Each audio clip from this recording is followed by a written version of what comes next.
Hello everyone and welcome to the first episode of the Just Click podcast. I'm your host Jordan and I'm here with my co-host Justin, and today we have a very special guest. Please introduce yourself. Oh, hi everyone, I'm Terence from iClick Media. Alright, so cool Terence.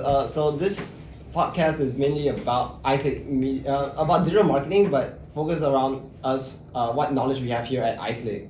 So real quick, we want you to talk about what it was like founding iClick as a company. So real quick, can you maybe talk about your educational background and how the story up to the point where you founded iClick itself? Sure.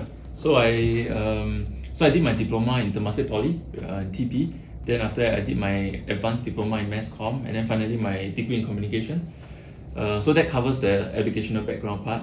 I think with regards to starting a company, I will talk a little bit about my first job. So after NS, I went to a company called Yellow Pages.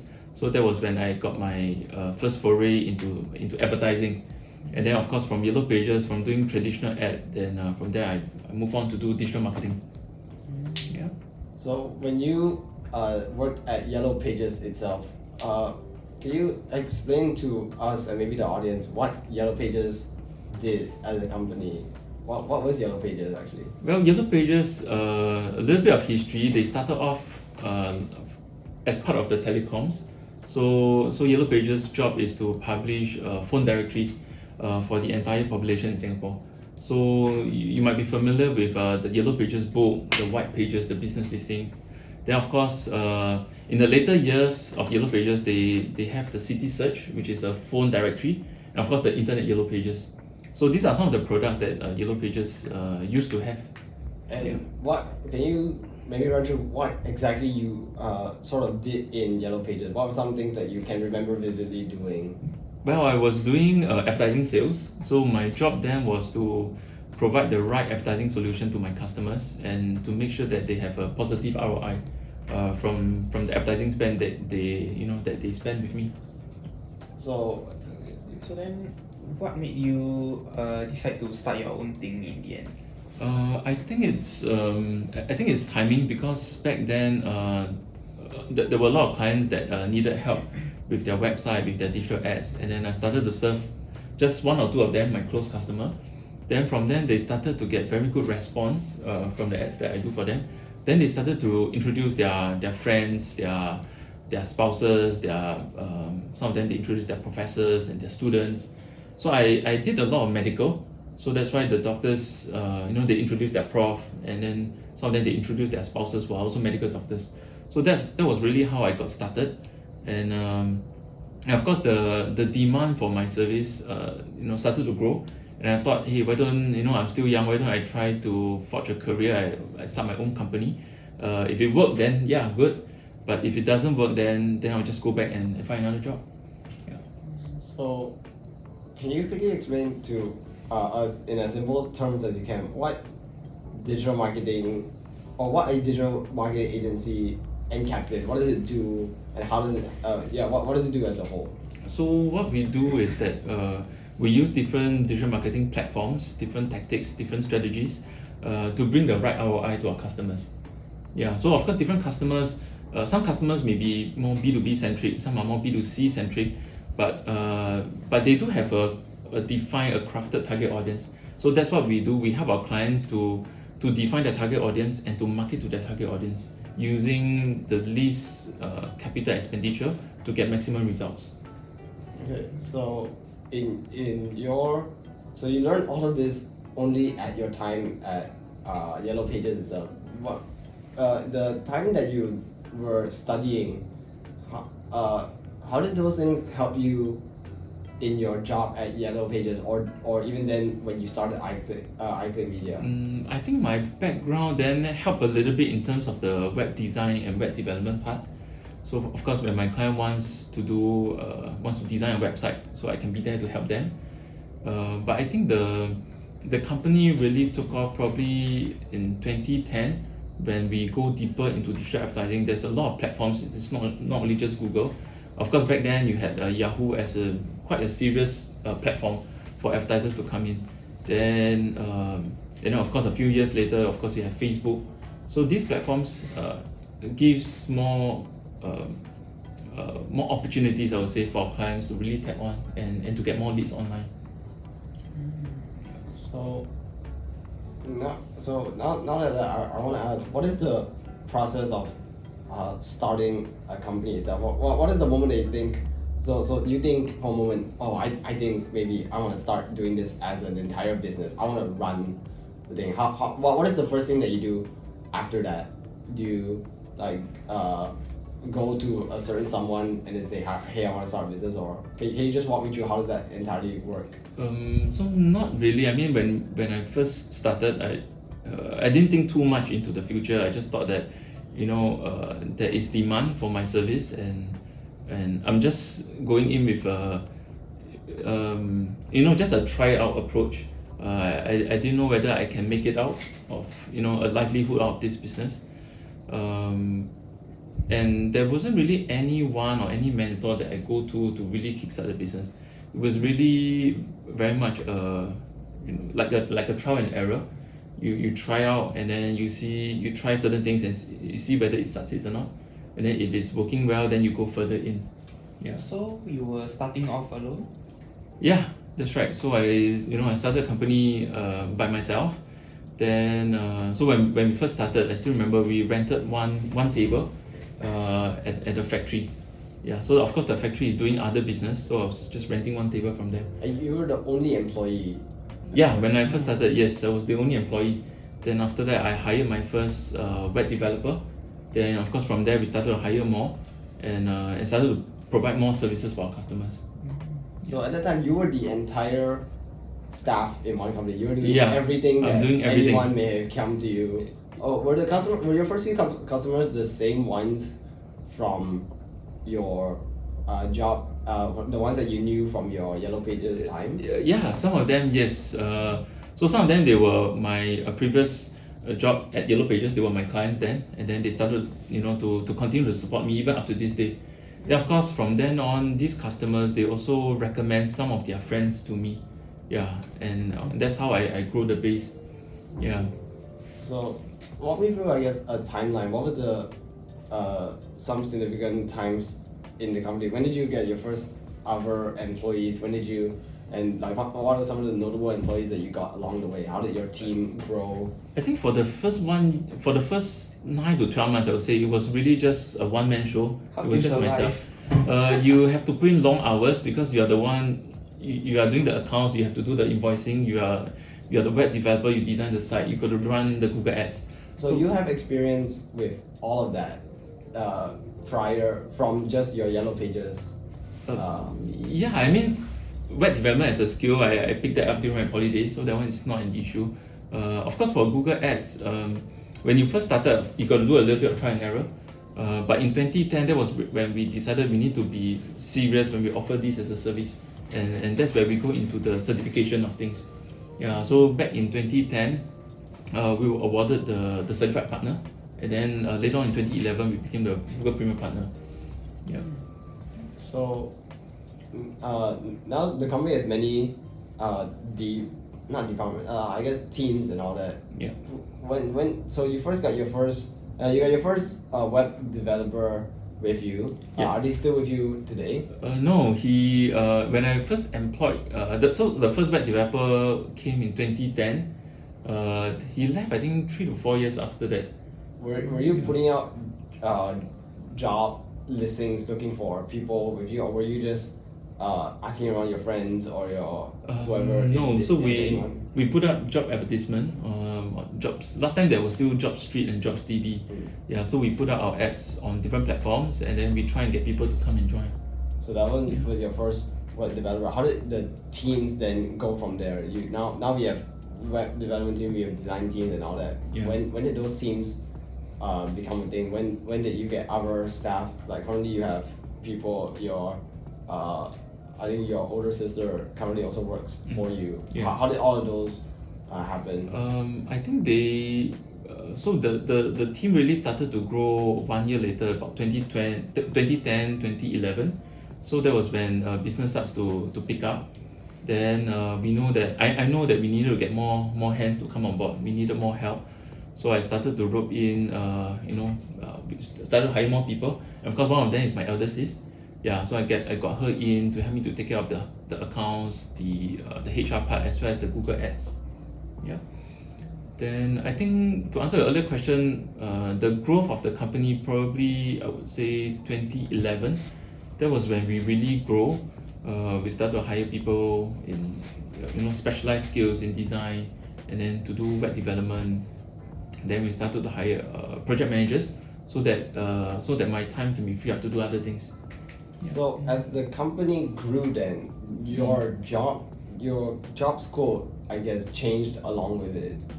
Your initial job scope was a lot of basically running the whole thing as one show, but now that you've got more employees under you and so on, your job scope changed. I guess first, when you got your first employee, what was that feeling that now you have someone under you who you're fully responsible for? What was that feeling like? I think the feeling was quite stressful, to be honest, because it's not that you manage to hire 1, 2, or 3 staff, but these people believe in your vision and they join your company because they can produce something good. So I am personally responsible for their growth. I must make sure that they place their trust in me. I must make sure that they can grow with the company. Yeah, so there comes a degree of stress, I guess. Yeah. But I think the good thing about agency work is that we all come together to work and produce better work for the customer. And when the customer see your work and they appreciate your work, I think that's where the satisfaction will come in. Yeah. But now, how's the stress level like for you? Well, I think doing business is always stressful. There isn't a time where you can really slow down and enjoy. Yeah, even sometimes, even to this day when I go for holidays, I'll just bring along my laptop. So you don't really like shut down. Yeah, of course there are two schools of thought. Some will say, hey, you need time to unwind, you need to relax. But of course, being a business owner, you know that the moment you start to unwind, the moment you start to switch off a little bit, I think that's where the danger will come in. Yeah, because you're not just responsible for your own livelihood. There's a group of people out there that their entire family is depending on this source of income. So we need to make sure that we do good work so that our customer will continue to support us, and of course then everyone will get a job. So if I go back a bit to your Yellow Pages, you did advertising there. Did you have people working underneath or with you? Were you working in a team or were you mostly working alone? My first year at Yellow Pages, I was mostly working alone because I was doing advertising sales, so I'm responsible for my own work. Then from then on, I started to lead a small team. Then I started to lead a bigger team, and then finally when I left, I was heading the entire internet Yellow Pages. So my role then has changed quite a lot from doing solo sales to being in charge of the entire internet business. Yeah. So when you suddenly go from working alone to having, when you first got a team that you're under at Yellow Pages, what was that like? How hard was it were you ready to lead a team, sort of going from a solo worker to a now, I guess, a team leader of sorts? I think of course you get the career progression, when you lead a small team 4 to 5 and then start to lead a small team 20 and then finally to the entire department, there is a certain progression and it starts to prepare you of what is to come next. Then, but of course with that, there's more responsibility. Yeah, because the decision that you make will impact a lot of people. Which one was the biggest hurdle for you? Was it going from the first one where you had this first small team, or was it the last one where you finally had the biggest team changing? I think the biggest hurdle or the greatest challenge I would say back then was that a lot of the salespeople, they are more traditional in their mindset. They're very comfortable to sell print advertising as a solution as compared to proposing digital solutions to the customer. So I think the transition period then, maybe in 2008, 2009, a lot of salespeople were not prepared to do this. Yeah, so I think that was one of the biggest challenge, because if the team doesn't want to sell internet, it doesn't mean that internet is no good. It's just that there is a mindset shift that is required of the team. Yeah. Then after Yellow Pages, when you came to iClick, then what are the challenges that you faced there? The initial challenge would be, of course, the branding of the company, because nobody knows nobody knows iClick Media. So you can go out there and market your service. You need to prove yourself. Of course, the existing customers that already knows me, some of them they will support and they will give certain business, but that's not enough to grow the company. You need to find new customers to come on board. You need to ensure that the things that you promise the client, you have to fulfill it. Then how do you come up with the company name? The company name. Okay. So it was just a very casual dinner setting with a few friends. Then I was just thinking, I wanted some, because we're in the click business, so I just wanted something to be click related. And then iClick just sounded nice, and we decided to go for it.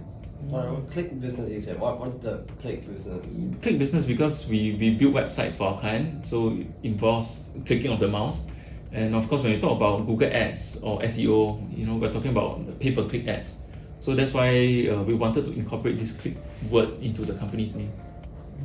And then the logo for it, was that at that time, was that made by you? Yeah, it is. So you kind of started everything. You were the designer, you were the one that's leading, you did all the answering to clients, you did your own accounting, you did every single thing. That's right, every single thing. How do you survive?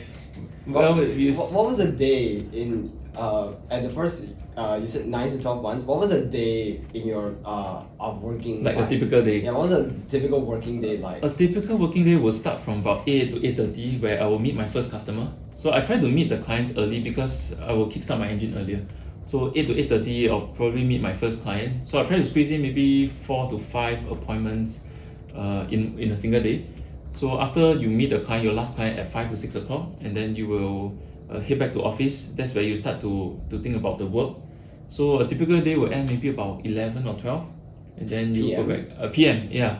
Then you go back and rest, and then the next day will kickstart. So that sounds like 11 to 12. You end the day. You start the day. Was it 8 o'clock? You said about 8. Yeah, usually about 8. Of course, if the client is okay to meet early, probably about 8 or 8:30. But if the client wants to start, say at 9 or 9:30, then that will be my first meeting. And then you just start on your own. You do all the work. You develop. You do research. You do whatever advertising. Yeah. You need. So when we first started, you got to handle everything. I mean, that's part of when you start a new business, especially, you don't have the luxury to get certain people to do certain work because you don't have the headcount. So you have to do everything yourself, and that's why you put in long hours. So that was your job scope then when you were small. Now that you've grown slightly bigger, can you roughly explain what your job scope is kind of like? What can you explain, I guess, to us, what is the job scope of someone in charge of a company? I would say, so firstly, I like to be very hands-on in the work. So my day-to-day job, I try to be more involved in a client's advertising campaign.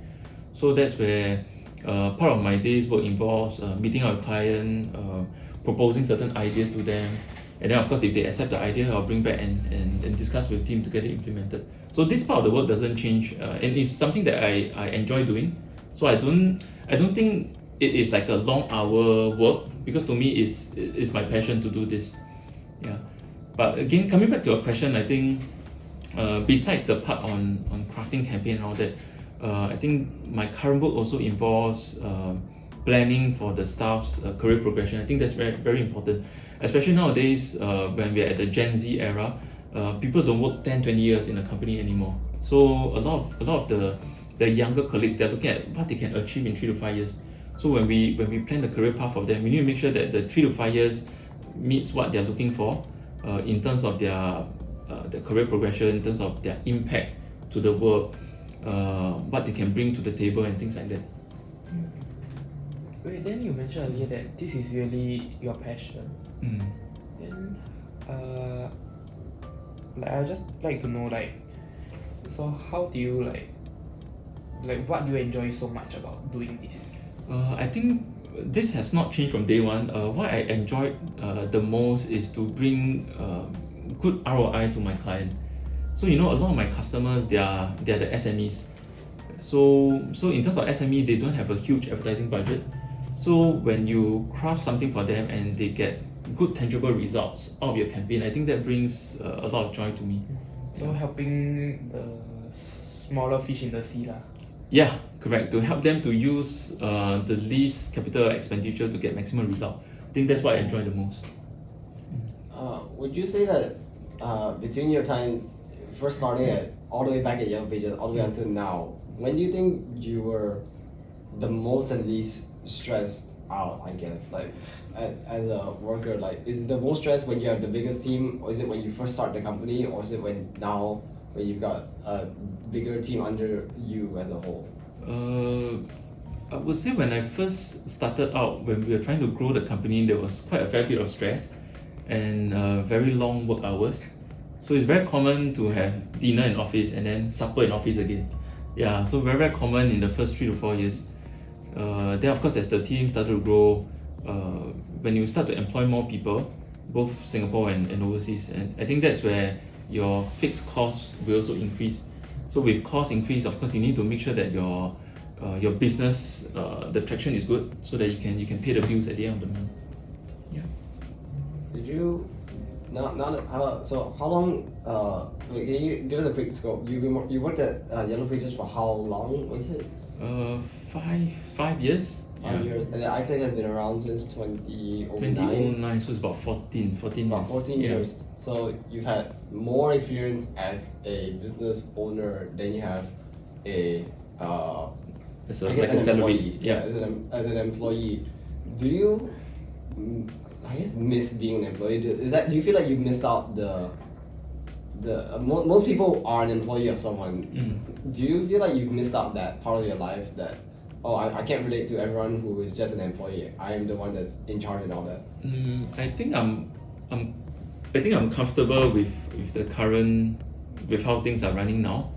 I don't really like miss being an employee because I'm enjoying my work now. Yeah, I think running my own company, I can bring the best value to my customers. Yeah, so I think that's good. Yeah, in what way though? Like in the way that like freedom to do more things or less constraints. How do you think it's better like in a sense? I think being a business owner, of course, you get. I think one of the main advantage of being a business owner is that you get freedom of time. Like I have 3 kids, so sometimes my kids, they have like a parent-teacher meeting, they have like a sports event. So of course, being a business owner, you get more flexibility. You can go for this event, but of course, at the end of the day, it's still hours that you got to go back.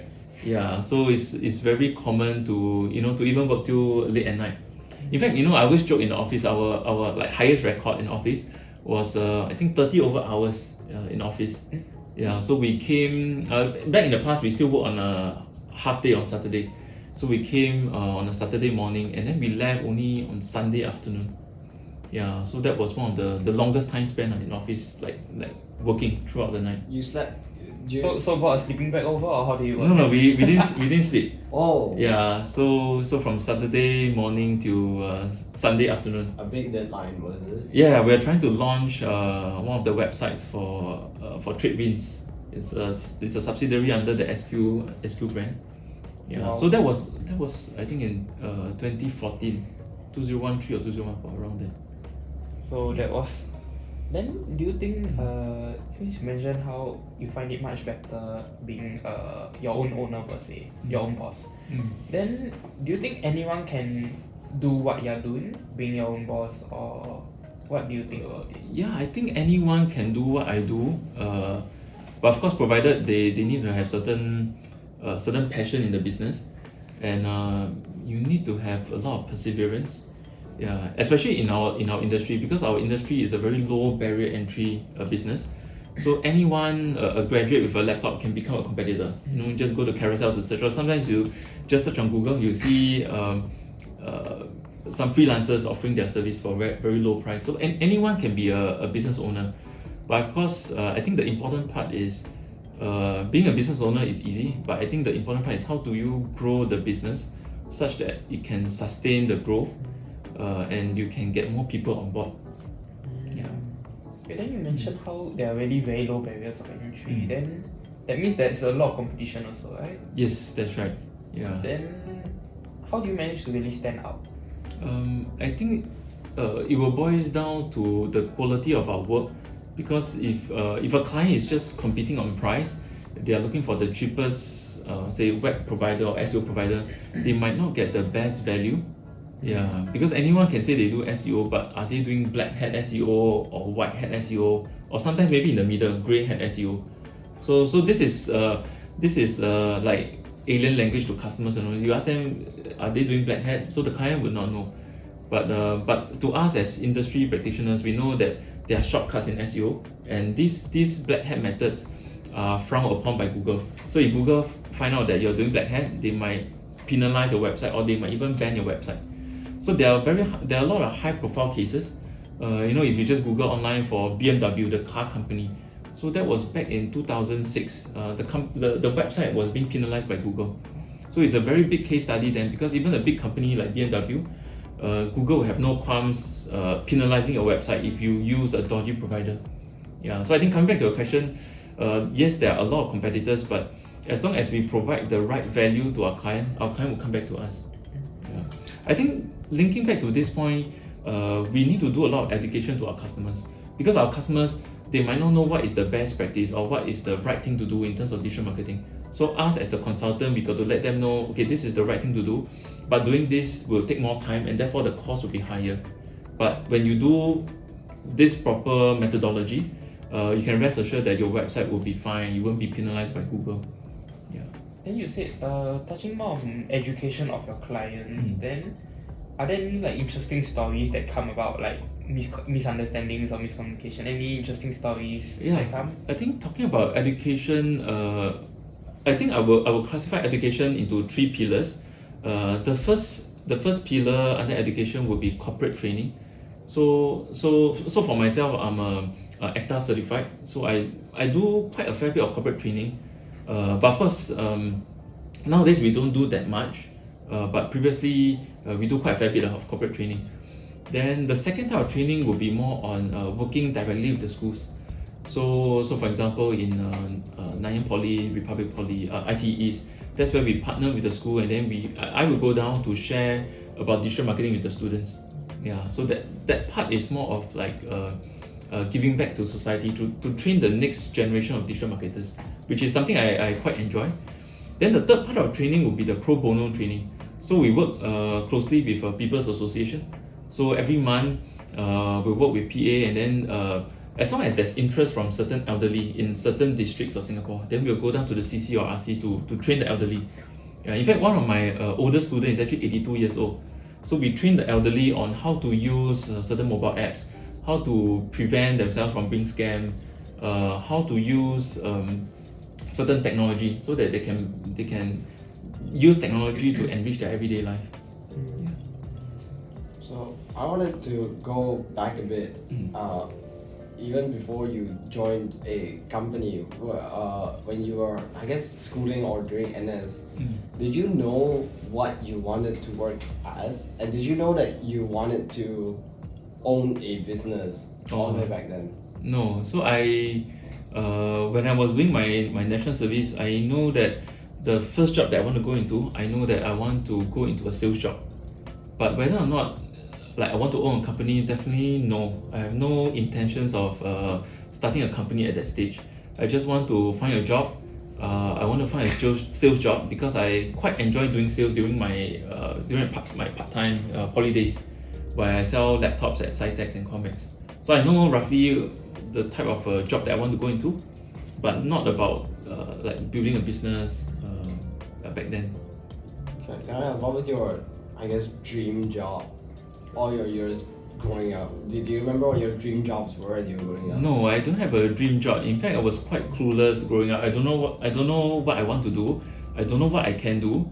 I'm not the most brilliant programmer. So in school, right, last time we do a lot of Java programming. So I'm not the best programmer.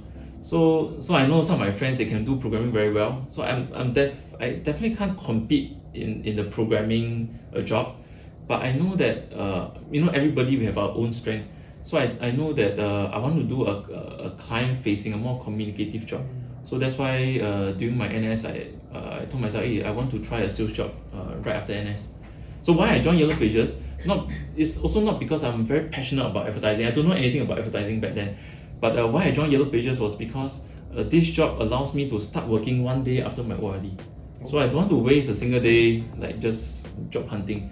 So I wanted to, once I finish my NS, and then the next day, I'm starting to earn money. Yeah, so that was my goal back then when I was job hunting. You will just get a job as fast as possible and work as anything. Yeah, I just want to get a job as fast as possible, and yeah, so I went for a few interviews when I was still clearing leave during my NS. Then so Yellow Pages was the was the only was the first company to offer me a job like right after my ORD. So I jumped at that chance and I joined. Then with the hindsight of things now, then is there anything that you really change, or like, oh, will you still go to Yellow Page? Will you start your own thing, or will you do it later, earlier? Yeah, I think if of course looking back, if I can rewrite history, but I think I will still join Yellow Pages because Yellow Pages as a company, the training they give is top notch, and I really learned a lot during my 5 years there. Yeah, so it's a very good training ground per se. So that's why a lot of my my ex-colleague from Yellow Pages, a lot of them now are business owners. Yeah, I think primarily it boils down to the training that we had when we were young. Yeah, so of course nowadays when I meet a lot of young people, I always tell them when you're looking for a job, money or the salary, of course that's important, but I always tell them the most important is your direct reporting. Will your boss give you the right exposure? Will your boss train you in the right way so that you can grow as a person? I think that's the most important. So don't join a job just because they offer you the highest salary, but join a job because your boss will really value your output and work with you to maximize your strength. As you became a business owner, obviously there's only so many things you can learn at a company, especially as an employee. What are some things that you learned along the way, and can you remember any sort of mistakes that you had to learn to correct as a business owner? Yeah, I think one example would be SEO. Yeah, so SEO is not something that you can go for 2 days course and you become an SEO master. So SEO, there are multiple algorithm updates every year. In fact, if you go to just Google online, easily a few hundred algorithm updates in a single year. So what it means for us as an SEO company is that we have to do a lot of testing. So when we test certain backlink strategy, if it works well, if the ranking climbs up, then I think yeah, we're on the right track. But if we do something for 1 to 2 months and we don't see results, and that's where we got to change our approach. So I think SEO is something that we got to constantly learn and relearn because there's always new algorithms, new updates. What about things like soft skills then? Things like, I guess leadership you already picked up at your time at Yellow Pages. Were there any other soft skills that you had to learn along the way as you were, or that you think you may have honed and refined more as you became grew as a business owner? Yeah, I think one part would be probably the HR part. So of course when we first started, what was first and foremost on top of my mind is always revenue. We want to get the next contract, we want to win the next customer. But as we run the company, I started to realize that there's more to money. I think talent, you want to attract talent, you want to keep talent, of course you have to have different HR function, different HR capabilities. You need to enhance these things in your company. Yeah, so that's why we started to introduce new things, like for example our Get Fit Friday. So this is where every month there'll be one Friday where we'll go out to exercise and we'll knock off work early. So we do this not only in Singapore but also in our overseas offices. Then the great place to work. So I think we are probably the only digital marketing agency to have won it consecutive 3 years. Yeah. So I think these are important because we invest in our people, and if the people feel that they are in a good, very nurturing working environment, then they'll contribute more to the company. Yeah. That's why even the chairs that you're sitting on, this is a new investment that we bought from our client, Acer. Yeah, so we got all these new chairs. It's just to give a better working environment, to all the iClickers here. Yeah. About being a owner itself, what were some misconceptions that you maybe had, or that you think people have that you learned that you can now answer? And what are some misconceptions that you may have had, I guess? Misconception about being a business owner. Yeah. I think one of the misconceptions about being a business owner is that a lot of people feel that as a business owner you have you have a lot of time to do different things. But of course, in the day, if you do spend your time doing non-work related, you always have to pay back at night. Yeah, I think I'm speaking not only from a digital marketing perspective, but I think in any industry, for any of the business owners out there, I mean, the business owners will know that being the boss of a company means you have to put in very long hours until the day that you decided that you're retiring, you're passing the business to another guy. If not, the long hours will probably always stay. Yeah, you can't really. It's like a baby, you don't you're constantly worried about the baby, and that's why you want to always put in more hours to ensure that everything's running smoothly. Yeah. So I now want to focus a bit more about the industry that you're in, I guess, which is digital marketing, which is a digital marketing agency, I guess, sector. So you've worked here for about 14, would you count the 5 years as in that, so you've been here for maybe 10 to 20 years. How have you seen it change from your time, I guess, as early back as Yellow Pages? Of course, big changes. If you're looking at, say, like 20 years ago, the amount spent online is still very minimal. In the past, there were some of the medias that you see. For example, print advertising. Sorry, just grab some water.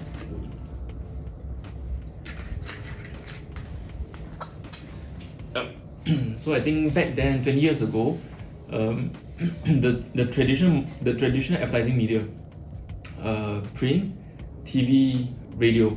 So these are the common platforms 20 years ago. 20 years ago, there wasn't Facebook. Of course, you have MySpace, you have Friendster back then. But if you jump to 20 years later, now you have so many platforms. You have TikTok, you have Lemonade, even music platform like Spotify. You can also advertise on Spotify nowadays. So there's a lot more options for the client, and it just means that as a digital marketer, we got to work harder for the customer in proposing the right media so that they can get the maximum results. Yeah. Then, when you were starting your own company, did you see? I guess I started, it was about 2009. I think around that time was when, I think the first iPhone came out near that time. And did you really foresee the idea of digital marketing taking, or more like, how did you foresee digital marketing taking on and being as big as it is versus the things like TV advertising staying? Like, what was your gut feel? What told your gut that digital marketing was gonna make it big and not the radio and TV that's still prominent? I would say there's a few reasons. I think the first one is the cost to advertise, because to advertise on Google, say $10 a day, it's just $300 a month. Very affordable advertising as compared to, say, newspaper or even TV ads. Like, to advertise on newspaper it's going to cost a few $100s a day versus, say, $10 a day on Google. So I think cost is one factor. Then the second reason, I think, is the accountability of the media. So when you advertise online, be it Facebook, Google, Instagram, you know exactly how many people go into your website, how many of them took certain action, like buy something on your website. So this is something that you cannot get on traditional media like radio or TV. Yeah. So with greater data awareness, companies will want to come on board. Yeah. So I think the data part is quite important. It gives greater knowledge to our advertisers. Yeah. Then I think the third reason will probably be the shift in how we access information. So in the past, it was very paper-centric, like newspaper or magazine, or maybe you are sitting down in front of the TV and you watch the 8 p.m. or 9 p.m. show. That's where the ads will come on in front of you. But of course, with technology nowadays, we have phones. We have some of us, we have 1, 2, 3 phones. So I think with information so readily available, it also means that the time spent reading newspaper or being in front of TV is also lesser. Yeah. So that, I think, that also accounted for the huge growth in digital ads. So then about the so as an owner, I guess, like every job has like really good and bad parts of it. What would you say, or I guess share a bit about being an owner? What are some parts that you, I guess, dread or don't like so much about being in this position as an owner?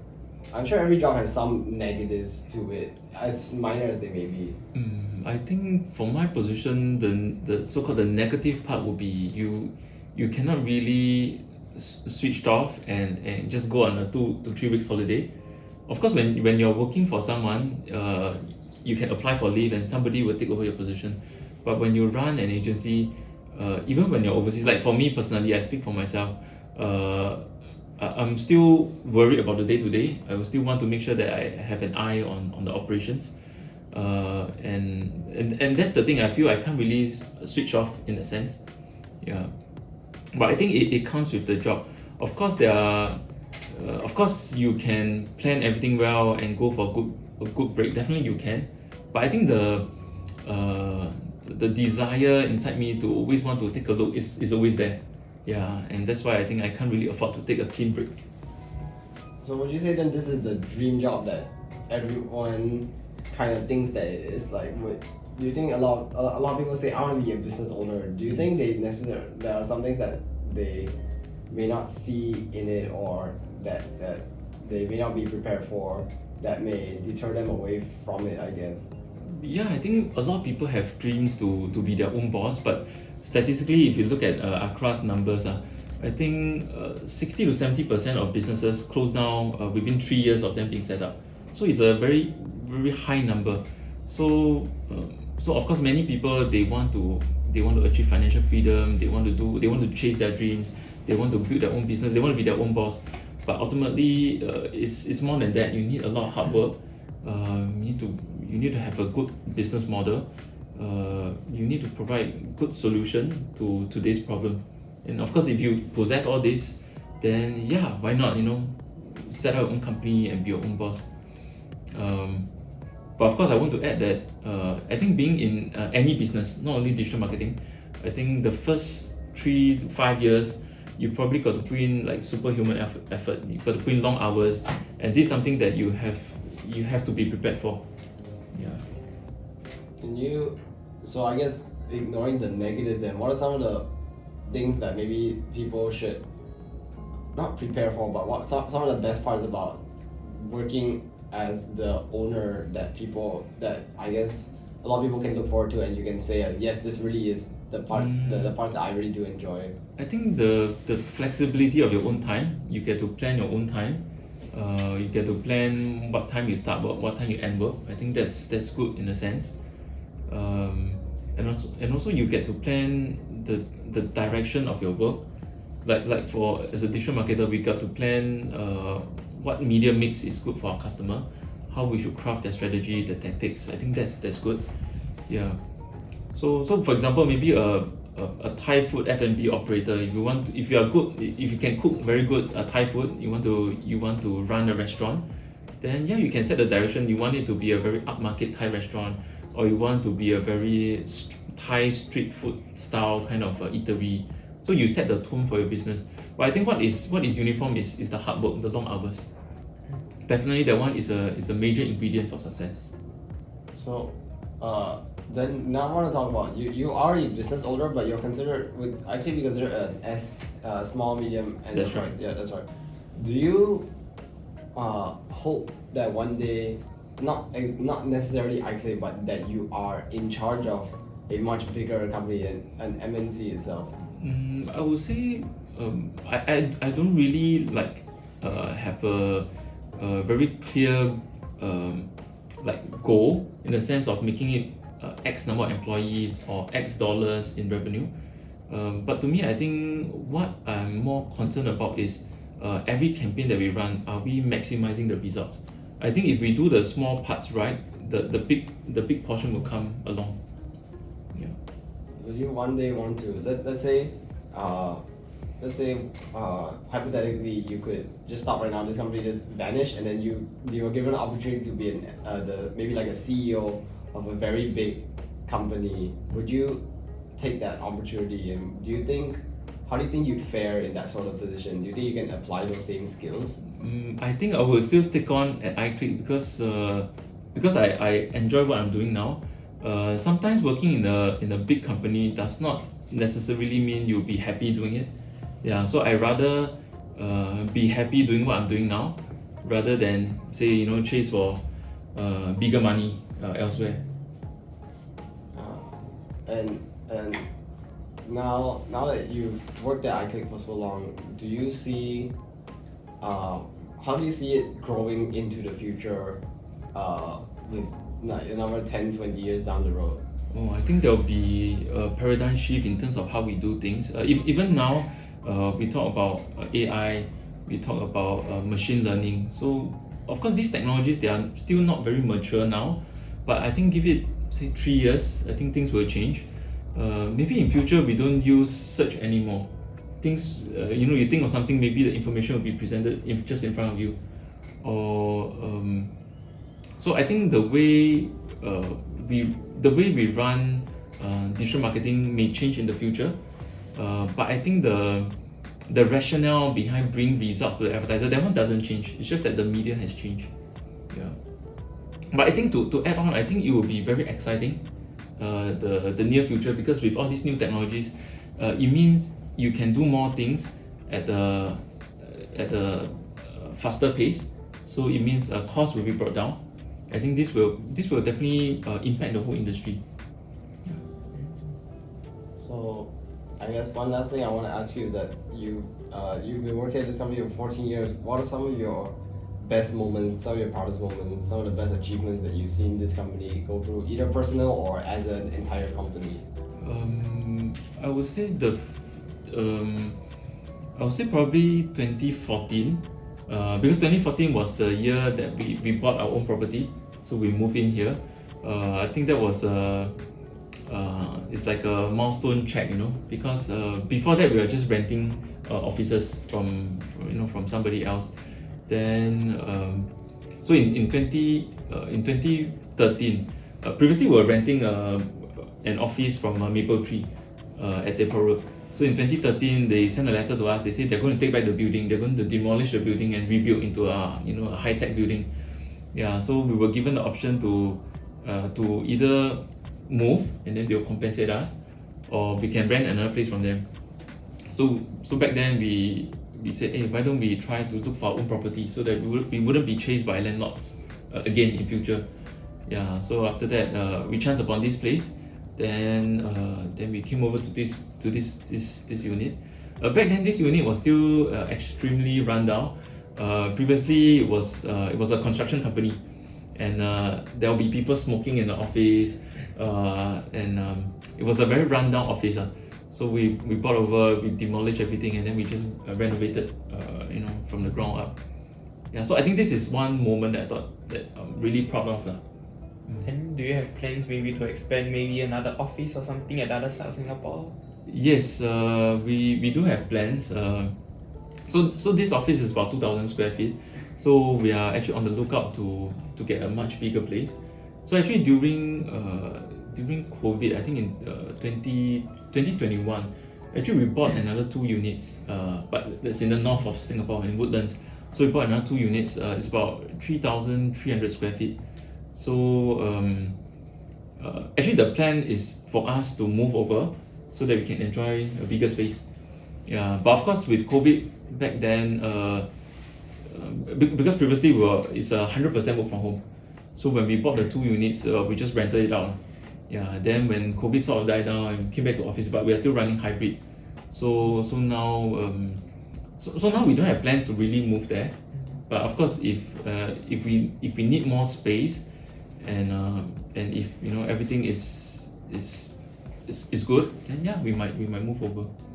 Yeah. All right. So I guess one last thing from you is that can you give any sort of words to anyone who is currently or is aspiring to own a business themselves? I guess what do you want to tell them? Anything at all? Like advice for a new business owner. Yeah, advice or like some words of warning, like don't choose these. Encouragement or anything that you want to say. I would say for anyone starting your own business now, I think it's important to to put in the hard work.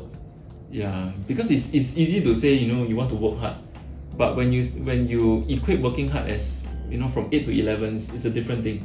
So any aspiring new business owner, I think important to really work hard and put in the hours, and invest in your people. Make sure that the business model is sound.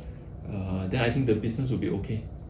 Yeah. Wow, that's very well said. So with that, I want to thank you, Terence, for coming down and being the first guest on our podcast. Thank you. We are very honored to have you here. I feel like Justin and I guess the audience at home have learned quite a bit. And so if you want to follow iClick Media, you can find all the socials in the description down below. But otherwise, thank you, Terence, for coming over, and we'll see you guys next time. Bye-bye. Bye.